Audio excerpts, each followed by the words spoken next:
Iran ने हमें कहीं का नहीं छोड़ा, हमारी फ़िज़ाई बर्तरी ख़त्म हो गई, जंग बंदी करो और मिस एडवेंचर से बाज आ जाओ।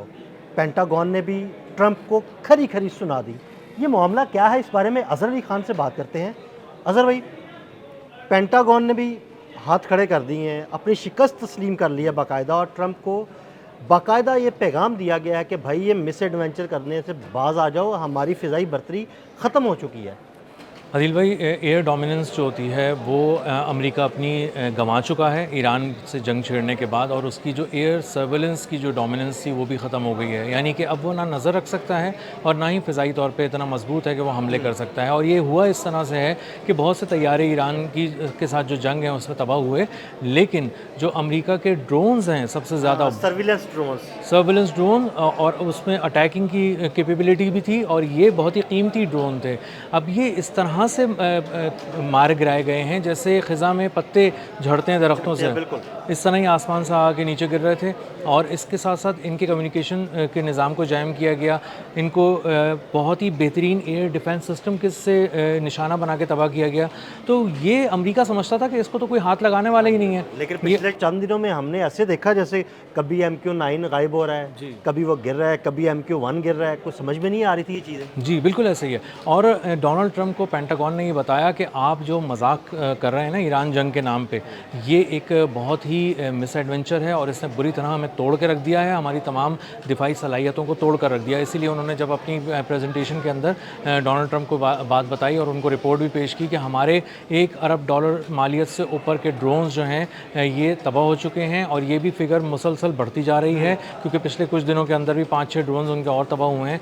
तो उन्होंने कहा है कि ये हमारे पास जो है वो अब इतनी सलाहियत भी नहीं है जितनी पहले 20% उनकी पहले थी ईरान वॉर से पहले। तो वो बहुत बुरी तरह हिट हुए हैं। अब इन ड्रोन्स को बना भी नहीं सकते, इनको बनाने के लिए एक बजट चाहिए होता है, बनाने के लिए वक्त चाहिए होता है, बनाने के लिए वसाइल चाहिए होते हैं। तो अब ये फौरी तौर पे तो ऑर्डर नहीं किए जा सकते। पिज़्ज़ा तो नहीं है कि आपने कॉल करके बताया कॉल की और पिज़्ज़ा आ गया, पिज़्ज़ा आ गया घंटे में 15 मिनट में। ये तो इस पे काफ़ी अरसा भी लगता होगा बनाने में। जी, बिल्कुल ऐसा ही है। और उसकी एक-एक चीज़ को बहुत ही बारीक बीनी से पहले इंसान देखते हैं, उसके बाद उसको आर्टिफिशियल इंटेलिजेंस के ज़रिए उसको चेक किया जाता है, लेकिन कहीं से भी उसका कोई रिस्क नहीं लिया जाता क्योंकि ये अगर किसी दुश्मन के इलाके में जाके खुद से कहीं गिर जाए, कोई टेक्निकल फॉल्ट हो जाए, तो वो पूरी की पूरी टेक्नोलॉजी उसके हाथ आ जाती है और फिर रिवर्स। मेरा ख्याल है कि ऐसा हुआ भी है, ईरान के हाथ कई ड्रोन्स लगे भी हैं, उनका मलबा लगा है। जी, ऐसा ही है। और एक तो ऐसा उनका ड्रोन था जो MQ-4C ट्राइटॉन है, जो $240 मिलियन का ड्रोन, उसका जो दर्द है वो पेंटागन को अलग से है। $1 अरब से ऊपर के अलग का है, और $240 मिलियन का जो ये ड्रोन था, ये 18-18 घंटे उड़ता रहता था, 30-30 घंटे उड़ता रहता था, पूरे ओशंस को देखता रहता था, 50-52 हज़ार फुट की बुलंदी परवाज़ करता था और अपना काम मुकम्मल करके और फिर यूरोप चला जाता था। तो आपने हुर्मुज़ के ऊपर उड़ा होता था, फिर वहाँ से यूरोप चला जाता था। इतने बड़े बड़े फ्लाई रूट्स ये लेता था। तो अब हुआ ये कि जब ये इसको इन्होंने हैक किया, 7700 का इसने एक एमरजेंसी कॉल दी अपने कमांड सेंटर को और बताया कि मैं अपने सिग्नल्स जो है वो खोता जा रहा हूँ और अपना कंट्रोल अपना खोता जा रहा हूँ। उसके बाद ये 9000 फीट की बुलंदी तक आया, नॉर्थ ईस्ट की तरफ मुड़ा, अचानक गायब हो गया। और उसके बाद खलबली मच गई 5th फ्लीट के हेडक्वार्टर्स में जो बहरीन में था, और वहाँ पे अमेरिकी फोर्सेस भागी, 2 हेलीकॉप्टर्स फ़ौरन भगाए गए उसके लिए कि ये कहाँ चला गया, इसको तो किसी ने निशाना भी नहीं बनाया। लेकिन वो यही था कि उसकी फ़िज़ाओं में जादू है ईरान की और आबनाए हुर्मुज़ की, और वहाँ पे उसको जब उन्होंने उसको ट्रैक करके किसी तरह से हैक किया तो उसके बाद वो ईरान चला गया। और ये एक ऐसी टेक्नोलॉजी चली गई जो अब तक सबसे ज़्यादा अगर कोई एडवांस सिस्टम है ड्रोन्स के हवाले से तो वो MQ-4C ट्राइटॉन में लगा हुआ था। और मुझे लगता है कि टेक्नोलॉजी सिर्फ ईरान नहीं गई, ईरान के बाद ये आगे चाइना और रशिया भी मुंतकिल हो चुकी है। जी, बिल्कुल ऐसा ही है। ये सब अकेले तो चीज़ें होती नहीं हैं, मिल बाँट की चीज़ें हो रही होती हैं। तो ईरान में अगर कोई टेक्नोलॉजी गई है तो लामोहला ये चीन पहुंच गई है, लामोहला ये रशिया पहुंच गई है, और रूस भी उसको बैठ के अपने अंदाज से देखेगा। रिवर्स इंजीनियरिंग होगी और इसका तोड़ और निकाल लिया जाएगा, और रूस में अलग निकाला जाएगा, चीन में अलग निकाला जाएगा, ईरान में अलग निकाला जाएगा। तो एक 13 जो आप कह लें ना कत्ल का मामला होता है वो हो जाएगा अमेरिका के के साथ। तो अब पेंटागन ने कहा है कि भाई आप जो है MQ-9 रीपर ड्रोन्स भेजे जा रहे हैं, वो सर्विलेंस के लिए भी भेजते हैं, प्रिसीजन के साथ स्ट्राइक करने के लिए भी भेजते हैं। MQ-9 रीपर ड्रोन जब आता है $30 मिलियन का ये ड्रोन, तो फ़िज़ाओं में आने के बाद पहले अपने टारगेट को देखता है, अच्छी तरह उसकी रेकी करता है, कंफर्म करता है और उसके बाद बहुत ही प्रिसीजन के साथ स्ट्राइक करके उसको तबाह कर देता है। तो ये जासूस भी है, कातिल भी है।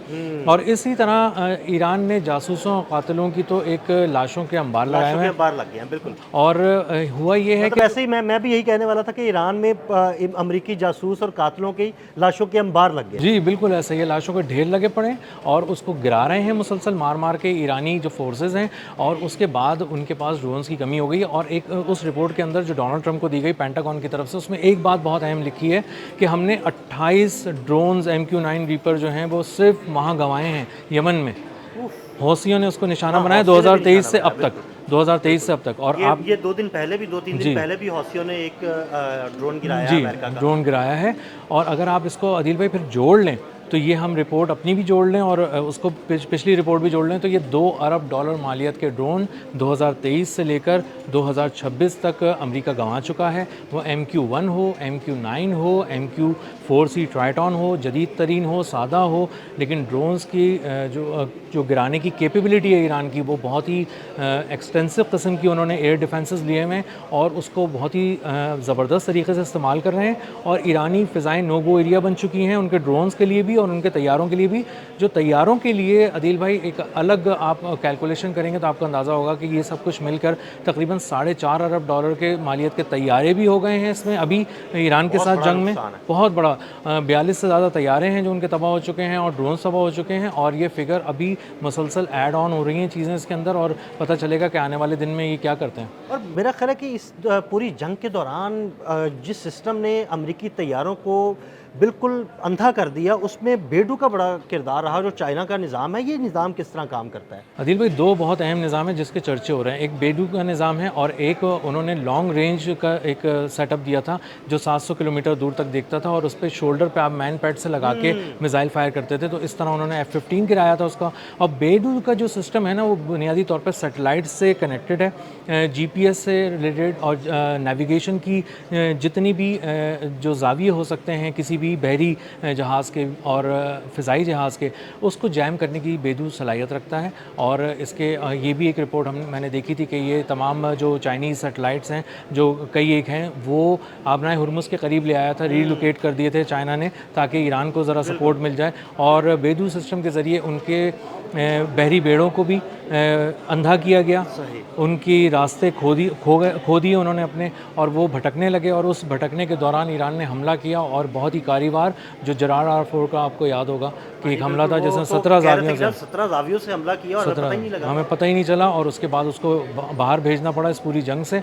इसके बाद अब्राहम लिंकन और उसके बाद USS हिगिंस, उनका एक जहाज़ था जिसमें आग लग गई थी। तो बहुत सारी चीज़ें ऐसी हो रही हैं जो हादसात के तौर पे भी हो रही हैं, समझ नहीं आ रही कैसे हो रही हैं। उसमें भी कह रहे हैं कि कहीं ना कहीं किसी न किसी टेक्नोलॉजी का हाथ है जो ईरान इस्तेमाल कर रहा है। और ईरान इस वक्त खुलकर ये तकरीबन बात कर रहा है कि वो चाइनीज़ और रशियन टेक्नोलॉजी का इस्तेमाल कर रहा है और उन्हीं की चीज़ों से अमेरिका को निशाना बना रहा है और उसको उसने नॉकआउट कर दिया है और एयर डोमिनेंस तो मुकम्मल तौर पर ख़त्म कर दी है। बहुत शुक्रिया अज़हर भाई। अज़हर भाई ने बड़ी तफसील के साथ इस सारे मामले पर रोशनी डाली। मज़ीद अपडेट्स के लिए हमें फॉलो करते रहें। अदील अहमद और अज़हर अली ख़ान को इजाज़त दीजिएगा। अल्लाह हाफ़िज़।